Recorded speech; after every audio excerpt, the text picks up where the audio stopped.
तो आज के लेक्चर के अंदर हम जो पिछले लेक्चर के अंदर हमने ऊर्जा का सूत्र निकाला था, संधारित्र के अंदर जो ऊर्जा संग्रहित होती है हाफ CV² का फॉर्मूला हमने निकाला था। हम इस फॉर्मूले को एक बार वापस निकालेंगे, लेकिन इस बार अपन एक दूसरे तरीके से दूसरे मेथड से करेंगे। आप चाहो तो इस मेथड से भी कर सकते हो आप। तो ये जो दूसरा मेथड है ये ग्राफीय विधि है। तो अपन एक बार वापस संधारित्र में संग्रहित ऊर्जा ज्ञात करेंगे।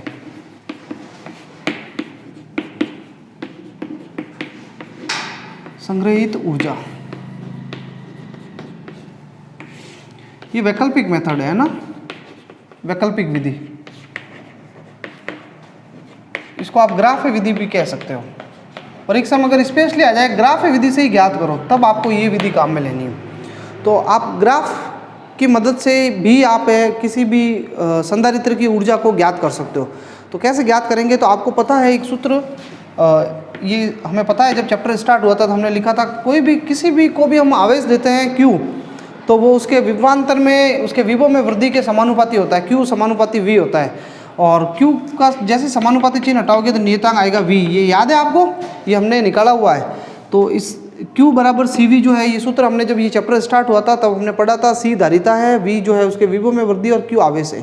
तो Q V के समानुपाती होता है। तो Q और V में ग्राफ कैसा होगा, तो Q और V में ग्राफ जो बनेगा वो एक सरल रेखा बनेगा, इस तरीके से एक सरल रेखा बनेगी।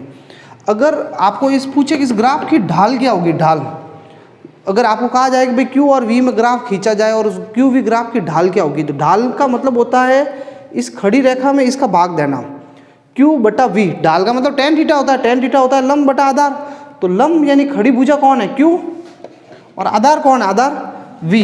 और Q बटा V क्या होता है, Q बटा V क्या होता है भाई, Q के बटा V को भेज दो तो क्या बचेगा, C बचेगा।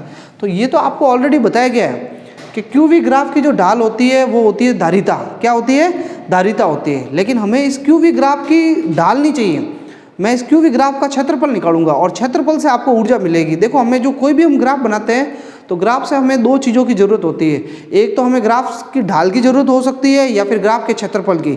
अगर हमें कोई ऐसी क्वांटिटी या कोई ऐसी राशि ज्ञात करनी है जो ग्राफ की ढाल से मिल रही है तो हमें ढाल ज्ञात करनी चाहिए, और कोई ऐसी चीज़ हो सकती है जो ग्राफ के क्षेत्रफल से मिल रही है तो हमें उस ग्राफ के क्षेत्रफल से ज्ञात करनी है। तो ऊर्जा जो है, यहाँ जो ऊर्जा होगी वो इस QV ग्राफ जो है उसके क्षेत्रफल के बराबर होगी। किसके बराबर होगी, QV ग्राफ का क्षेत्रफल। तो याद रखें भाई QV ग्राफ का जो क्षेत्रफल है वो आपको ऊर्जा का मान बताता है। कैसे निकालेंगे अपन, ये त्रिभुज है, इस त्रिभुज का ये OA और ये B नाम देता हूँ, ठीक है इसको। तो ये जो यहाँ से यहाँ तक है ये तो है विभव V कह देता हूँ मैं, और यहाँ से यहाँ तक ये सामने क्या है, आवेश है। इस आवेश को मैं क्या नाम देता हूँ, Q नाम देता हूँ। तो आपको क्षेत्रफल निकालना है त्रिभुज का। तो क्षेत्रफल का सूत्र होता है 1/2 आधार इंटू ऊंचाई, आधार इंटू ऊंचाई। तो 1/2 आधार जो है ये है पूरा यहाँ से यहाँ तक, ये क्या है, V तो है, और ऊंचाई पूरी ये है, और ऊंचाई का मान है Q। अब Q का मान क्या है, समीकरण 1 से पढ़ा है, समीकरण 1 से मान रख दो भाई।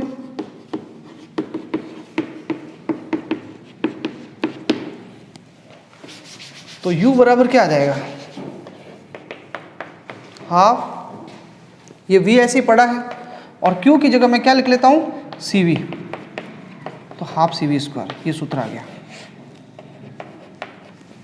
तो और ये सूत्र आपको जो पिछले लेक्चर के अंदर हमने इस सूत्र को निकाला भी था, तो ये दूसरा शॉर्ट मेथड था। फिर आपको कहा जाएगा ऊर्जा घनत्व निकालो आगे, तो फिर वो सेम उसी तरीके से करना है जैसे हमने पिछले लेक्चर के अंदर हमने इन चीज़ों को निकाला था, ठीक है। तो ये संधारित्र से संबंधित ये तथ्य हो गए। फिर अपन एक दो और इम्पॉर्टेंट कॉन्सेप्ट पढ़ेंगे।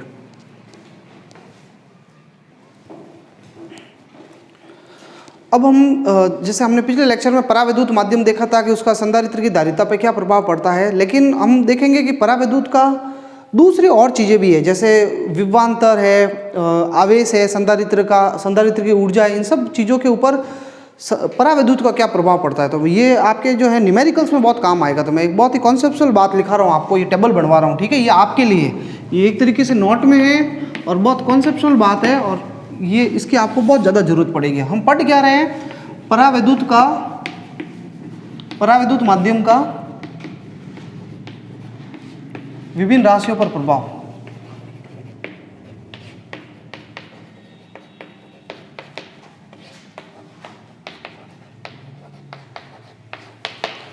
अब हम दो स्थितियां लेंगे, संधारित्र के लिए ले रहे हैं हम तो हम दो तरह की स्थितियाँ लेंगे, एक बार संधारित्र बैटरी से जुड़ा हुआ होगा और एक बार संधारित्र बैटरी से नहीं जुड़ा हुआ होगा। जब संधारित्र बैटरी से जुड़ा हो तब क्या होगा और जब नहीं जुड़ा हो तब क्या होगा। तो हम पहली स्थिति ले रहे हैं जब बैटरी नहीं जुड़ी हो।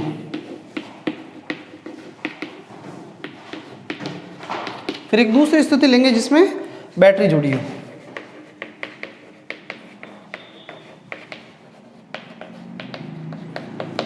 तो भाई देखना, मैं एक एक चीज़ के बारे में बारी बारी बात करूंगा। अपन को देखना है कि परावैद्युत डाल रहे हैं हम, ये एक संधारित्र है, ये एक संधारित्र है और इस संधारित्र की प्लेटों के बीच में हम क्या भर रहे हैं, परावैद्युत माध्यम भर रहे हैं, जिसका परावैद्युतांक कितना है भाई, एप्सिलॉन आर।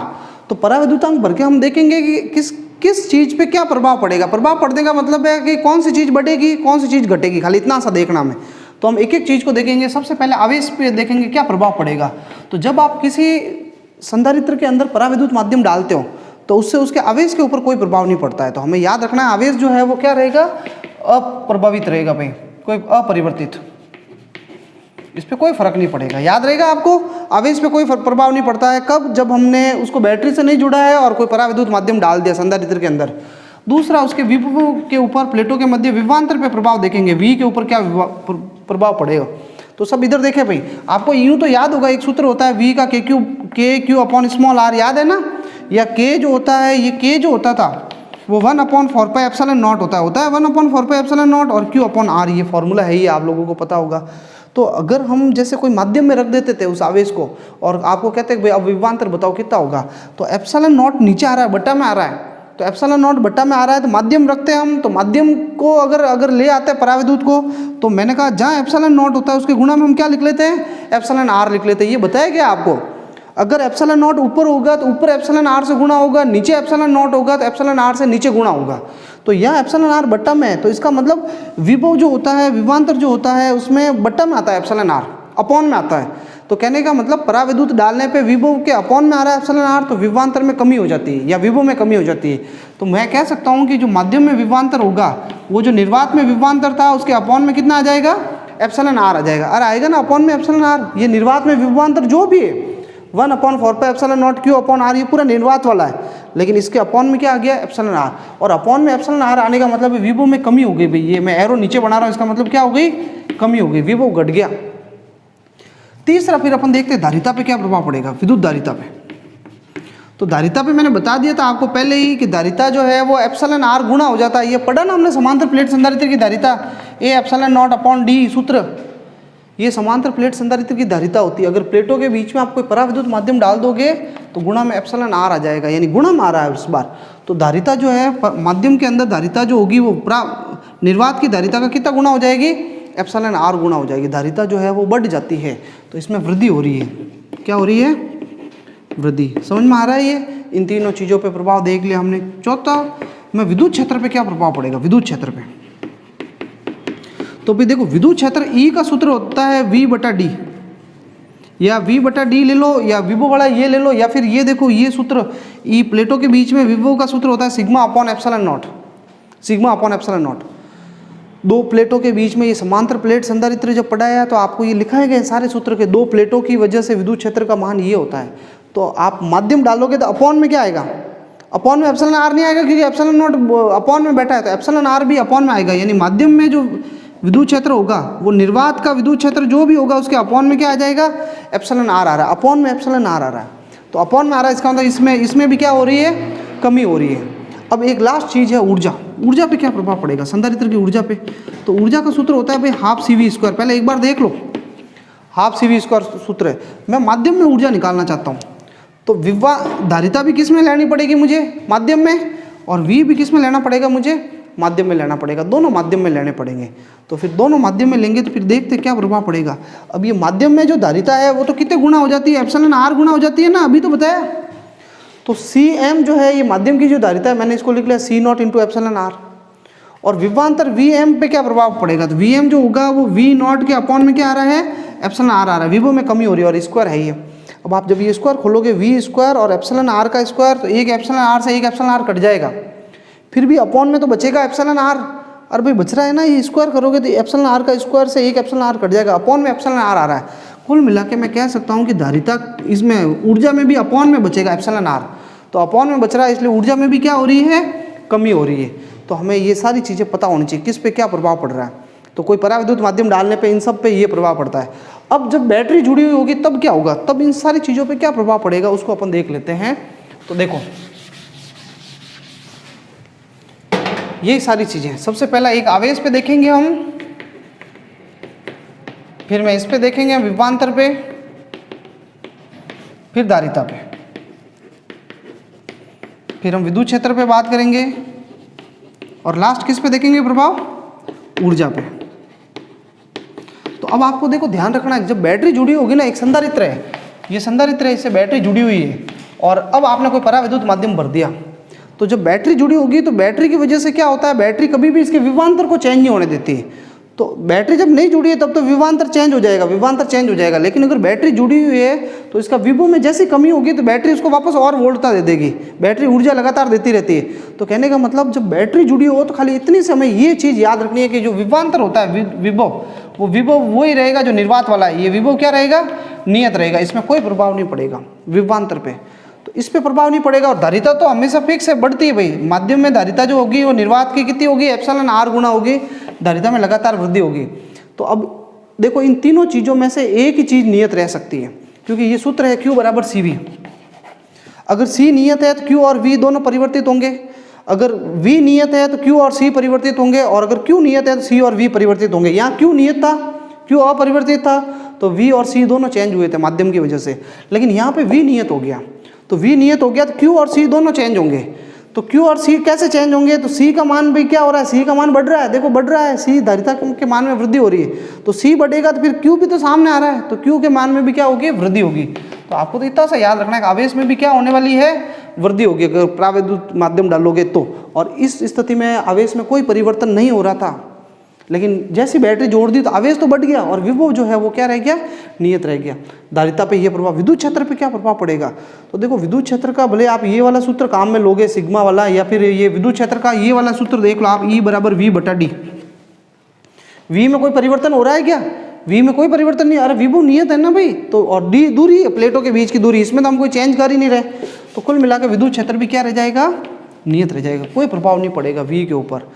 अब देखो अब जो है ऊर्जा पे क्या प्रभाव पड़ेगा, देखना ये ऊर्जा पे, ऊर्जा का क्या सूत्र है भाई, हाफ CV स्क्वायर, तो C भी माध्यम में चेंज होगा और V को देखते हैं क्या प्रभाव पड़ेगा, तो हाफ माध्यम में धारिता कितनी हो जाएगी, एप्सिलॉन R गुना हो जाएगी, माध्यम में तो धारिता निर्वात की, और विभव पे कोई प्रभाव पड़ रहा है क्या, विभव तो उतना ही है, नियत ही है, तो ये V नॉट का स्क्वायर। तो मुझे बताओ एप्सिलॉन R कहाँ बैठा है, अरे एप्सिलॉन R ऊपर आ रहा है, इसमें पिछली बार तो नीचे आ रहा था एप्सिलॉन R, वो कट गया था एक, तो नीचे तो बच गया था, तो यहाँ एप्सिलॉन R ऊपर आ रहा है और धारिता जो है वो U तो है ही है, निर्वात में ऊर्जा तो U नॉट है, पूरा ये हाफ CV स्क्वायर, इसको तो मैंने U नॉट लिख लिया हाफ CV स्क्वायर को, और एप्सिलॉन R गुणा में पड़ा है, तो एप्सिलॉन R गुणा में आ रहा है, इसका मतलब ऊर्जा के मान में क्या हो गई, वृद्धि हो गई।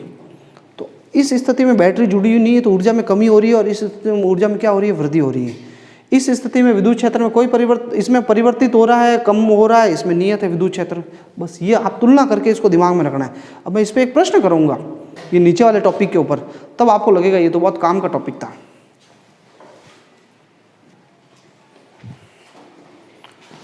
अब हम उस चीज़ को समझने के लिए जो अभी हमने टेबल बनाई थी, खासकर ऊर्जा वाली जो बात है उसको समझने के लिए हम एक आंकिक प्रश्न कर रहे हैं। आप देखना इस आंकिक प्रश्न में कैसे उस कॉन्सेप्ट का यूज आएगा। तो क्वेश्चन है दो एक समान संधारित्र,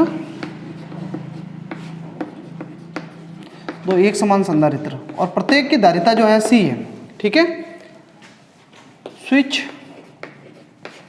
S द्वारा बैटरी से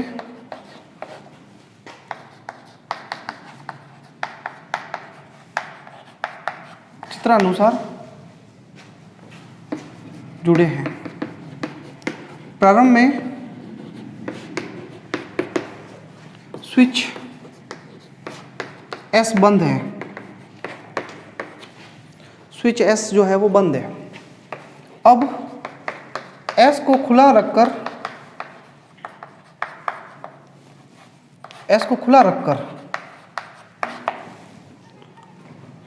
दोनों संधारित्रों में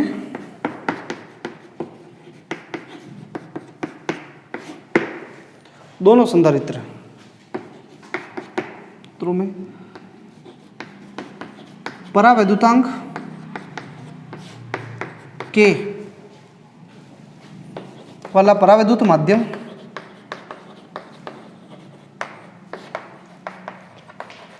भर दिया जाता है।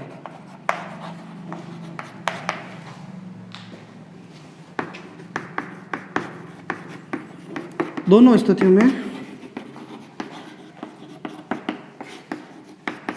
निकाय की कुल ऊर्जा, निकाय की कुल ऊर्जाओं का अनुपात ज्ञात करो।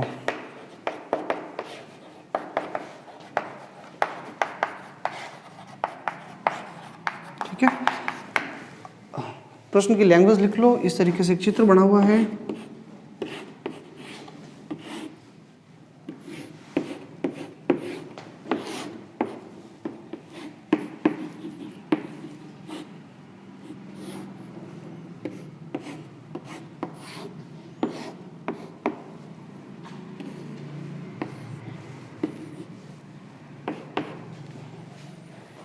इस तरीके से चित्र बना हुआ है। पहले आप एक बार इस चित्र को बना दो, फिर उसके बाद जो है मैं पूरा एक्सप्लेन करता हूँ इसको।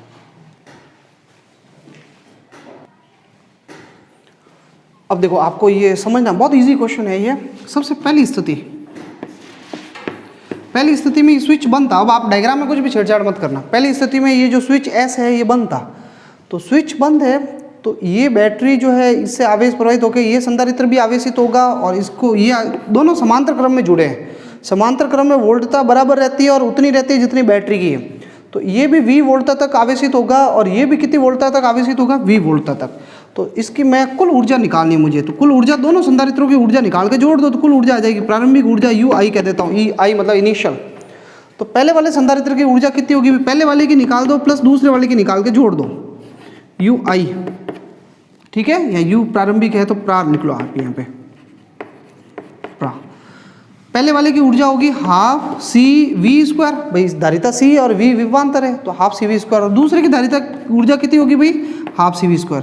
तो हाफ CV², आधा और आधा जुड़ करके कितना हो जाएगा, पूरा CV² हो गया। ये पहली ऊर्जा आ गई। कोई डाउट है क्या आपको? जब ये तो तब स्थिति है, पहली स्थिति तब है जब S बंद हो। S क्या था, बंद हो। अब दूसरी स्थिति, सेकंड नंबर कंडीशन ले रहे हैं, स्थिति नंबर सेकंड। जब S को खुला कर रहे हैं, अब देखना भैया क्वेश्चन क्या कह रहा है आपको। क्वेश्चन कह रहा है कि S को खुला कर दो, आप इस स्विच को खुला रख दो। खुला रखने पे आप देख रहे हो अभी कौन सा संधारित्र बैटरी से जुड़ा हुआ है, अभी भी। तो ये जो पहला वाला संधारित्र ये अभी भी बैटरी से जुड़ा हुआ है और ये स्विच खुला रख दिया तो यहाँ से जो है कोई आवेश अभी संधारित्र तक नहीं पहुंचेगा, तो ये संधारित्र बैटरी से हट गया। तो इसमें अब एक ऐसी स्थिति आ गई जब एक संधारित्र बैटरी से जुड़ा और एक संधारित्र बैटरी से नहीं जुड़ा हो, और प्रश्न कह रहा है दोनों में पराविद्युत माध्यम डाल दिया। इस बार आपको पराविद्युतांक एप्सिलॉन r नहीं दिया है, एप्सिलॉन r नहीं देके पराविद्युतांक को इसने कह दिया k है। क्या है पराविद्युतांक को, k। तो k कह दो तो कोई फर्क थोड़ी पड़ता है। तो अब आप देखना, समझना, जैसे हमने यहाँ पराविद्युत माध्यम डाल दिया तो हमें पता अब इसकी धारिता C नहीं रहेगी। पराविद्युत माध्यम डालते ही धारिता एप्सिलॉन r गुना हो जाती है, बढ़ जाती है। मैंने अभी टेबल बना करके लिखा है। तो एप्सिलॉन r की जगह इसका पराविद्युतांक k है तो धारिता k गुना हो जाएगी, धारिता बढ़ जाएगी। इसके विभव में कोई परिवर्तन होगा क्या, क्योंकि ये बैटरी से जुड़ा हुआ है तो मैंने बता दिया विभव में कोई परिवर्तन नहीं होगा, तो इसका विभव V ही रहेगा। ठीक है, ये वाला जो संधारित्र है ये बैटरी से जुड़ा हुआ है इसलिए इसकी धारिता तो k गुना हो जाएगी, बढ़ जाएगी, पर विभव में इसके कोई चेंज नहीं होगा क्योंकि ये बैटरी से सीधा जुड़ा हुआ है। और आपको एक टेबल में इधर जो एक बनाई थी स्थिति, जब बैटरी से जुड़ा हो तो हमने कहा था विभवांतर में कोई परिवर्तन नहीं होगा। अब इस वाले संधारित्र को देखो, ये वाला संधारित्र में स्विच ओपन कर दिया, इसका मतलब ये बैटरी से हट गया भाई, ये बैटरी से नहीं जुड़ा हुआ है और इसमें एक पराविद्युत माध्यम डाल दिया। जैसे पराविद्युत माध्यम डाला तो इसकी धारिता तो k गुना हो जाती है, धारिता बढ़ जाएगी। k एन एप्सिलॉन r एक ही चीज़ है, k से भी प्रदर्शित करते हैं, एप्सिलॉन r से भी प्रदर्शित करते हैं। मैं सिंबल बदल रहा हूँ जानबूझ के ताकि कोई क्वेश्चन ऐसा आ जाए एग्जाम में तो आप अटको नहीं। और बैटरी से हटा हुआ है तो पराविद्युत डालने पे विभव में भी कमी होगी और विभव कितना गुना होगा, 1/k गुना होगा। यहाँ बट्टा में एप्सिलॉन r आ जाता था, याद है ना आपको, सब मैंने पहले ही लिखवा दिया आपको। तो अब अपन को नई ऊर्जा निकालनी है, अब अंतिम ऊर्जा। तो अंतिम ऊर्जा जो निकालनी मुझे, अंतिम, तो पहले की ऊर्जा निकालो प्लस दूसरे की ऊर्जा निकाल दो। तो पहले की ऊर्जा कितनी होगी, हाफ CV², यही तो सूत्र है। और दूसरे की ऊर्जा क्या होगी भाई, हाफ CV²। तो देखो भाई मैं हाफ CV² सूत्र दोनों के लिए लगा रहा हूँ। पहले वाले के लिए हाफ C कितना है, पहले वाले की C कितनी है, KC। k गुना है, तो पहले वाले की ऊर्जा तो है k गुना, और v कितना है पहले वाले का विभवांतर, पहले वाले का विभवांतर v है, तो हाफ सी वी स्क्वायर सूत्र लग गया। अब ये हाफ सी वी स्क्वायर सूत्र, हाफ सी वी स्क्वायर सूत्र दूसरे के लिए लगा रहा हूँ। सी धारिता कितनी है पहले वाले की, k इंटू सी है, k गुना है धारिता, और विभवांतर कितना है पहले वाले का, तो v बटा k है, तो विभवांतर है v बटा k। अब तो हो गया भाई, क्वेश्चन बहुत ईजी है। तो half k c v square, और यहाँ देखो भाई half k c v square और बट्टा में एक k स्क्वायर आ रहा है, k से k कट गया, k से k कट गया एक यहाँ पे, तो क्या कॉमन आ रहा है दोनों में से बताओ, half c v square common ले लेंगे हम। जैसे half c v square common लोगे तो इधर तो रह गया k और इधर रह गया 1/k, 1/k।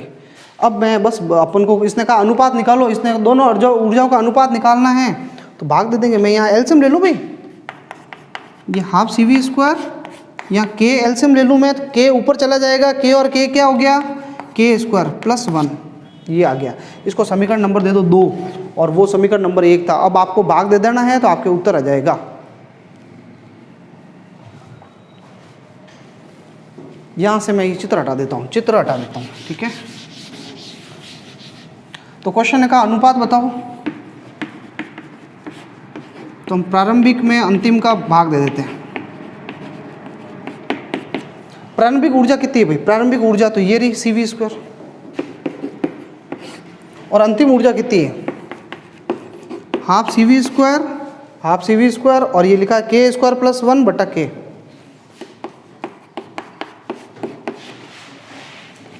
तो हाफ सी वी स्क्वायर में सी वी स्क्वायर से सी वी स्क्वायर कट जाएगा, ये k ऊपर चला जाएगा और 2 भी ऊपर चला जाएगा, तो 2k तो ऊपर चला गया, और बट्टा में रहेगी k स्क्वायर प्लस 1 रह गया, ठीक है। तो ये अनुपात आ गया 2k बटा k स्क्वायर प्लस 1। देखो क्वेश्चन आपको k का मान भी दे सकता था कि ये इसका परावैद्युतांक है 6 या परावैद्युतांक 3 है, तो फिर यहाँ पे आप लास्ट में k का मान रखते, ठीक है। k कौन, एप्सिलॉन आर को, अगर एप्सिलॉन आर कहता तो यहाँ k की जगह क्या आ जाता, एप्सिलॉन आर आ जाता। तो आप नोट डाउन कर लें। देखो अब हम जो टॉपिक स्टार्ट कर रहे हैं उसमें आवेश का पुनर्वितरण होगा। तो लिखो आप, चालकों को संपर्कित कराने पर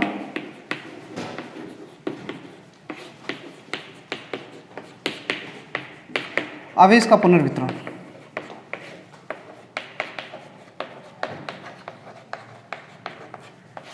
कैसे एक चालक से दूसरे चालक पे आवेश जाएगा, ठीक है। हमें पता है कि जब दो चालकों को हम जोड़ते हैं तो आवेश एक चालक से प्रवाहित होकर दूसरे चालक की तरफ जाता है, लेकिन आवेश क्यों जाता है, कब प्रवाहित होता है, तो इसका मैंने आपको इससे पहले वाले चैप्टर में बहुत अच्छे तरीके से बता दिया था कि जो विभवांतर होता है, विभव होता है, उसी की वजह से आवेश का प्रवाह होता है। आवेश हमेशा उच्च विभव से किधर प्रवाहित होता है, निम्न विभव की तरफ, धनावेश, और ऋणावेश निम्न विभव से उच्च विभव की तरफ जाता है। तो जब दो बिंदुओं के या दो स्थानों के विभव में जब अंतर होगा तो अपने आप ही आवेश प्रवाहित होगा। और आवेश हमेशा कोशिश करता है कि मतलब आवेश, धनावेश जो है वो हमेशा उच्च विभव से निम्न विभव की तरफ जाता है, और ऋणावेश जो है इसका उल्टा जाता है। तब तक आवेश प्रवाहित होता है जब तक विभव बराबर नहीं हो जाए। तो इसी चीज़ को हम यहाँ पर डिटेल से डिस्कस करने वाले हैं, और जोड़ने के बाद दोनों चालकों पे कैसा विभव हो जाएगा, उनका जो उभयनिष्ठ कॉमन विभव होगा वो कैसा हो जाएगा। तो जैसे अब ये एक चित्र है, आप थोड़ी सी लैंग्वेज लिख सकते हो, भले आप चाहो तो थोड़ी सी लैंग्वेज लिखो। माना R1 व R2 त्रिज्याओं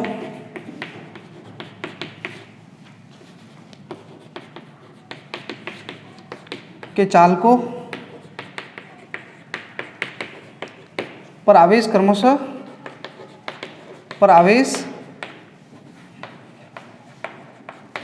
Q1 व Q2, और जो विभव है तथा विभव V1 व V2 है। और मैं कह देता हूँ V1 विभव जो है वो V2 से बड़ा है, ठीक है।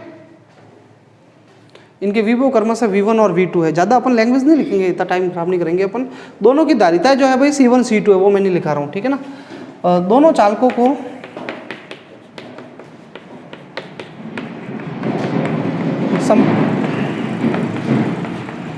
संपर्कित करने पर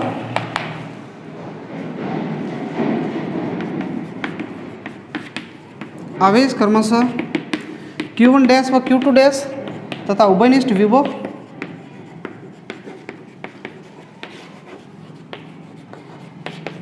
V होगा।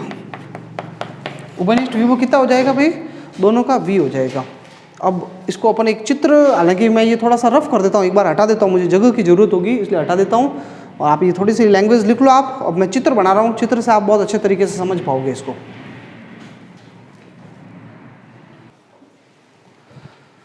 तो वो लैंग्वेज मैंने हटा दी है।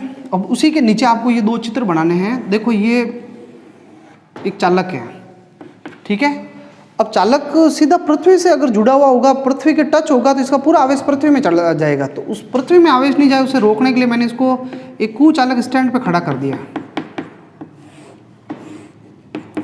तो ये पहला वाला चालक है जिसकी त्रिज्या कितनी है r1, और इस चालक का नाम मैं कह देता हूँ a है। क्या नाम है, a। और एक दूसरा चालक और पड़ा है,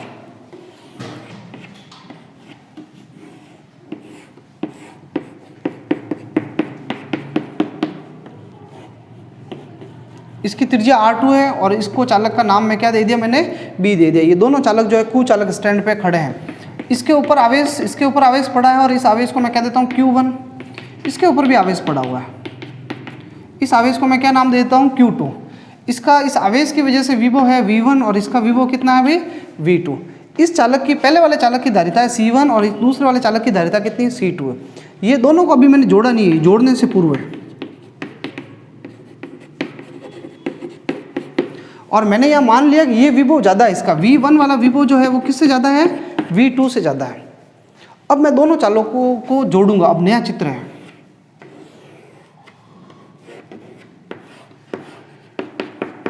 ये पहला चालक है, ये दूसरा चालक। दोनों को मैंने एक तार से जोड़ दिया, एक चालक तार से मैंने जोड़ दिया। तो भाई आवेश किस, देखो कोई त्रिज्या तो इनकी कोई बदलेगी नहीं, त्रिज्या तो वही रहेगी, r1 r2 त्रिज्या रहेगी, ठीक है। धारिता भी कभी भी बदलेगी नहीं, धारिता कोई आवेश पे थोड़ी निर्भर करेगी, तो धारिता भी नियत रहेगी c1 और c2। अब देखो मैंने जोड़ा, तो इससे इसका विभव ज़्यादा है पहले वाले का, तो आवेश धनावेश है, तो किससे रवाना होगा, a से रवाना होकर किसकी तरफ जाएगा, b की तरफ। तो आवेश इधर की तरफ प्रवाहित होगा। जब कुछ आवेश इधर से इधर चला जाएगा तो अब आवेश तो बदल जाएगा इसका। पहले इसका आवेश q1 था और अब कितना हो गया, q1 डैश। कुछ आवेश इसके पास आ गया तो सीधी सी बात है, अब इसका भी आवेश बदल जाएगा, और इसका आवेश जो है इसको मैं कह देता हूँ q2 डैश, ठीक है। अब इस पूरी प्रक्रिया में आवेश तब तक प्रवाहित होता है जब तक दोनों का विभव एक जैसा हो जाए, समान हो जाए। तो दोनों का विभव बराबर हो गया, और मैं कहता हूँ इसका भी विभव v और इसका भी विभव क्या है, v। इसको कहोगे उभयनिष्ठ विभव। तो जोड़ने के बाद, दो चालकों को जोड़ने के बाद जब जो विभव रहेगा उसको क्या कहते हैं अपन, उभयनिष्ठ विभव, और वो दोनों के लिए बराबर होगा। तब कहीं जाकर के आवेश का प्रवाह रुकेगा, और आवेश जो है जैसे विभव बराबर हो जाएगा तो आवेश का प्रवाह रुक जाएगा। तो ये वाली स्थिति जो है वो जोड़ने के पश्चात है।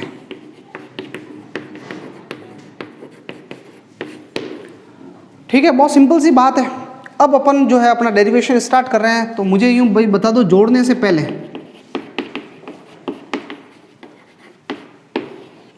आवेश का सूत्र आपको पता है ना, ये सूत्र है Q बराबर CV। ये सूत्र पढ़ा हुआ है भाई सबके, Q बराबर CV। तो ये सूत्र मैं पहले इसके लिए लगाऊंगा, Q की जगह क्या आ जाएगा, Q1। C की जगह धारिता कितनी इसकी, C1, और विभव कितना है इसका, V1। ये सूत्र इसके लिए लगाओ, Q2 बराबर C2 V2। ये पहले वाले के आवेश आ गए, जोड़ने से पहले आवेश। अब जोड़ने के बाद आवेश बताओ भाई।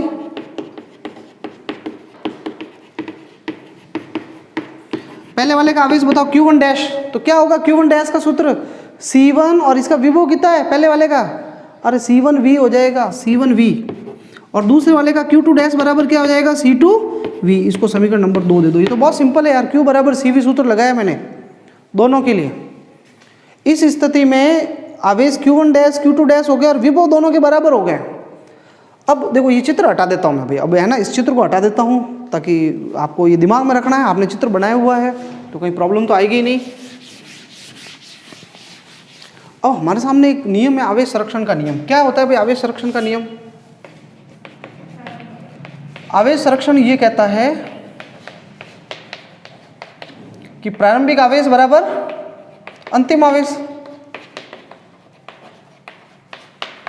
यानी जोड़ने से पहले कुल जितना आवेश है उतना ही जोड़ने के बाद आवेश होगा। तो जोड़ने से पहले दोनों का आवेश कितना होगा, Q1 प्लस Q2। और भाई ये जो दोनों है ना, पहले का आवेश Q1 और Q2, जोड़ने से पहले दोनों का आवेश निकालना है।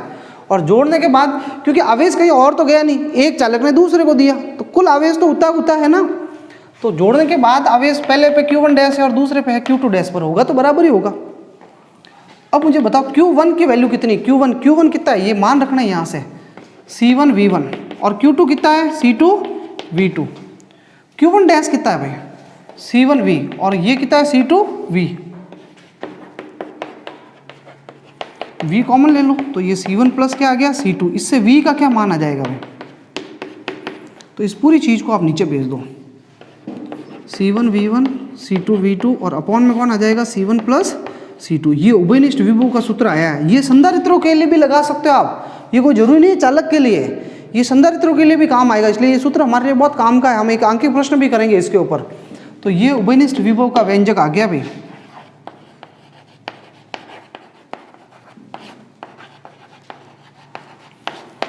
अब हमें बहुत सारी चीज़ें पूछी जा सकती है, तो मैं उन्हीं चीज़ों के बारे में यहाँ बात करूँगा आगे। देखो अब हम एक एक चीज़ें निकालने वाले हैं। तो सबसे पहले अपन निकालेंगे विभव में परिवर्तन ज्ञात करेंगे, विभव में परिवर्तन करेंगे। कुछ चीज़ें निकाल रहे हैं जिसमें सबसे पहले हम विभव में परिवर्तन ज्ञात करेंगे। अगर आपको कहीं पहले वाले चालक के विभव में कितना परिवर्तन हुआ, तो जोड़ने से पहले इस पहले वाले चालक का विभव कितना है V1, और जोड़ने के बाद यहाँ एक चित्र बना हुआ था मैंने साफ कर दिया, जोड़ने के बाद इस पहले वाले का विभव V हो गया था, दोनों का विभव बराबर हो गया था V।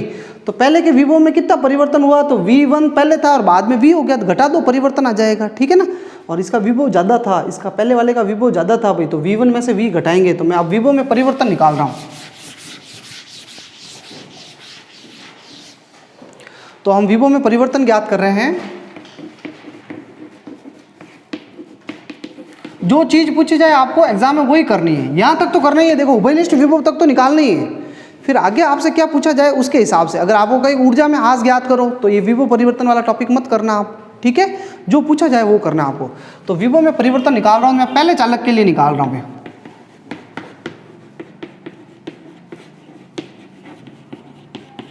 अब पहले वाले चालक के विभव में परिवर्तन निकाल रहा हूँ मैं, डेल्टा V1। तो पहले वाले का पहले तो विभव था V1 और बाद में विभव कितना हो गया भाई, V हो गया। अब V का मान रख दो, V का मान कितना है, तो जो V का मान है वो ये रहा, C1 V1 plus C2 V2 और अपॉन में क्या आ जाएगा C1 प्लस C2। ये मान रख दिया मैंने। मैं एलसीएम ले लेता हूँ भाई, C1 प्लस C2 प्लस पर ले लिया मैंने। ये C1 प्लस C2 कहाँ जाएगा, किससे गुणा होगा मुझे बताओ। ये C1 प्लस C2, अरे ये C1 प्लस C2,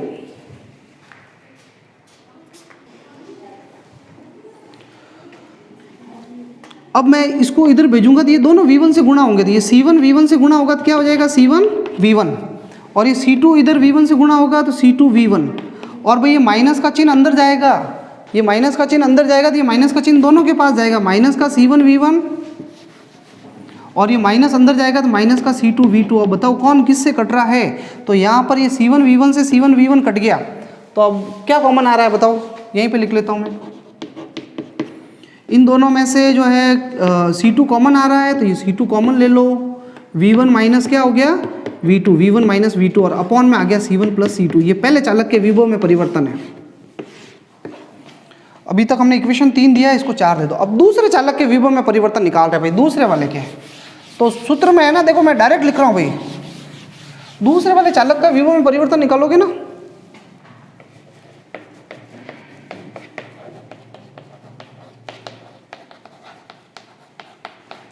तो दूसरे चालक का विभव जो है, पहले तो विभव था V2 और बाद में विभव हो गया V।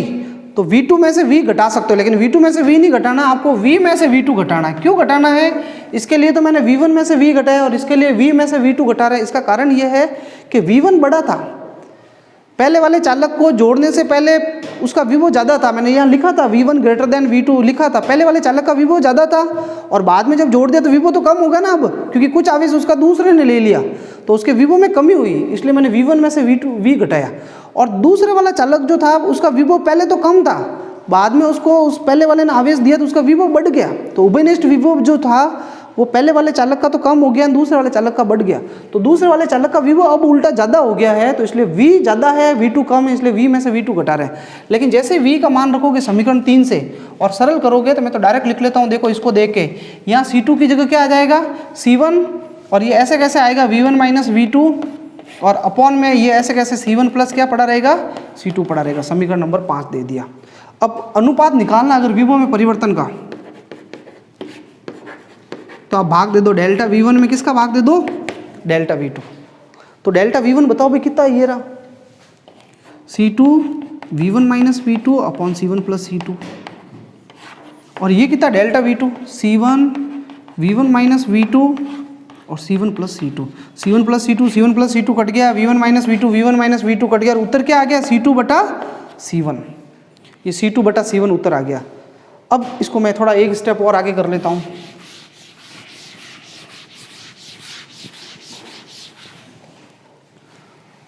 तो विभव में परिवर्तनों का क्या अनुपात आ गया भाई, डेल्टा V1 बटा डेल्टा V2, C1 बटा C2 आया। C का धारिता का, एक गोले की धारिता का सूत्र होता है 4 pi epsilon not into R1। अब आपको याद नहीं होगा, पहले वाले लेक्चर में कराया था, सबसे पहले लेक्चर में 4 पाई एप्सिलॉन नॉट R। और इसकी धारिता जो होगी, सॉरी ये C2 था भाई, ऊपर क्या लिखा हुआ है, C2 लिखा हुआ है, तो ये C2 बटा C1 है। तो इधर R2 आ जाएगा और नीचे क्या आ जाएगा, ये से कट गया, और ये कुल मिला के डेल्टा V1 बटा डेल्टा V2 का एक तो सूत्र ये आ गया C2 बटा C1, और एक त्रिज्या के रूप में क्या आ गया, R2 बटा R1। अब हम आवेशों का अनुपात ज्ञात करेंगे, इसको नोट डाउन कर लो। समीकरण नंबर 5 दे दिया आपने, 6 दे दो इसको। तो अब हम निकालेंगे आवेशों का अनुपात, ये तो विभव का अनुपात हो गया।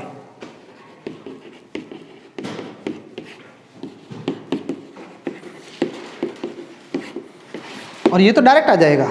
मुझे यूं बताओ आप कि जोड़ने के बाद पहले वाले का आवेश तो था Q1 डैश, और पहले का आवेश था Q1 डैश, और दूसरे का आवेश कितना है Q2 डैश। Q1 डैश तो है C1V, देख लेना आप, मैंने लिखा दिया है समीकरण नंबर 2 में, मैंने पहले ही लिखा दिया C1V, और ये है C2V, तो ये V से V कट गया, तो C1 बटा C2 आ गया। और C1 की जगह आप लिख सकते हो 4 पाई एप्सिलॉन नॉट R1 और 4 पाई एप्सिलॉन नॉट R2, ये इससे कट गया भाई, तो ये R1 बटा R2 आ गया। यानी इसका आवेशों का अनुपात का क्या आ गया, Q1 डैश बटा Q2 डैश क्या आ गया भाई, C1V C2 कह दो, या फिर R1 बटा R2। समीकरण नंबर ये 6 है, ठीक है। ये समझ में आ गया। अगर आवेशों का अनुपात पूछे तो ये वाला आपको हिस्सा करना है, विभव में परिवर्तनों का अनुपात पूछे तो वो वाला हिस्सा करना है। एक लास्ट और है, ऊर्जा में कितना परिवर्तन हुआ, ऊर्जा में कितना ह्रास हुआ, तो आप ये नोट डाउन करो, फिर मैं इसको हटाता हूँ। अब एक बहुत इंपॉर्टेंट पार्ट है उसी का, जो ये अभी डेरिवेशन चल रहा था आवेश पुनर्वितरण वाला, उसका सबसे महत्वपूर्ण हिस्सा है, और एग्जाम में सीधा यही पूछ लेते हैं डायरेक्ट। वो जो अभी मैंने 2 पहले वाले करवाए हैं, विभव में परिवर्तन वाला और आवेश में आवेश का अनुपात वाला, उसकी जगह ये पूछ लेते। तो ऊर्जा ह्रास, जब आप चालकों को जोड़ते हो तो ऊर्जा में कमी होती है, ऊर्जा में ह्रास होता है। अब ये कैसे पता करेंगे हम, तो पहले मैं जोड़ने से पहले ऊर्जा निकालूंगा, जोड़ने से पूर्व ऊर्जा, जोड़ने से पूर्व ऊर्जा जो है ना, प्रारंभिक ऊर्जा, तो प्रारंभिक ऊर्जा मैं दोनों के निकालूंगा भाई, पहले चालक की प्लस दूसरे चालक की। तो जोड़ने से पहले वो चित्र देखो आप, उस चित्र में देख करके समझ लो कि आप जोड़ने से पहले वाले चालक की ऊर्जा होगी हाफ CV², तो हाफ पहले वाले चालक की धारिता C1 है और विभव है V1, तो हाफ C1 V1²। दूसरे वाले चालक की ऊर्जा क्या होगी, हाफ C2 V2²। ये तो भाई है प्रारंभिक ऊर्जा। इसको मैं समीकरण नंबर कितना देता हूँ, 1। अब जोड़ने के बाद ऊर्जा बताओ भाई,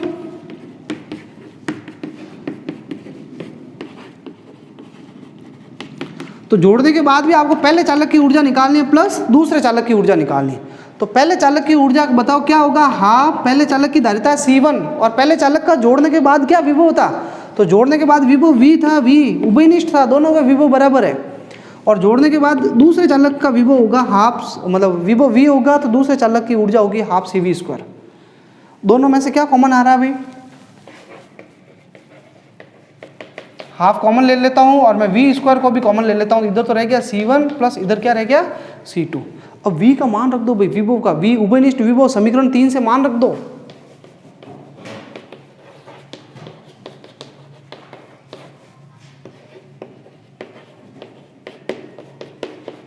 हाफ C1 प्लस C2, तो V का मान देखो आप, मैंने क्या लिखाया हुआ था, C1 V1 plus C2 V2 upon C1 plus C2, यही तो लिखाया था।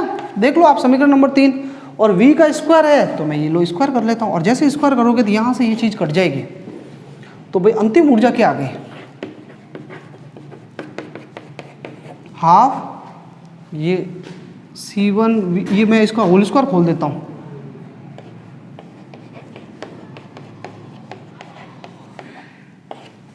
ये होल स्क्वायर खोल रहे हैं, A का स्क्वायर B का स्क्वायर फिर 2AB 2C1 C2 V1 V2, ठीक है। और मैंने होल स्क्वायर खोला, ये A प्लस B का होल स्क्वायर, पहले A का स्क्वायर कर दिया, फिर B का स्क्वायर कर दिया, फिर 2AB सबको गुणा कर दिया, ये अंतिम ऊर्जा निकाल दी। अब ऊर्जा में हास निकालना है, तो आपको कमी हो रही है ऊर्जा में, तो पहले प्रारंभिक ऊर्जा तो होगी ज़्यादा और अंतिम ऊर्जा कम होगी, तो प्रारंभिक में से अंतिम घटा दो भी। प्रारंभिक ऊर्जा कितनी है ये मान रखो पूरा,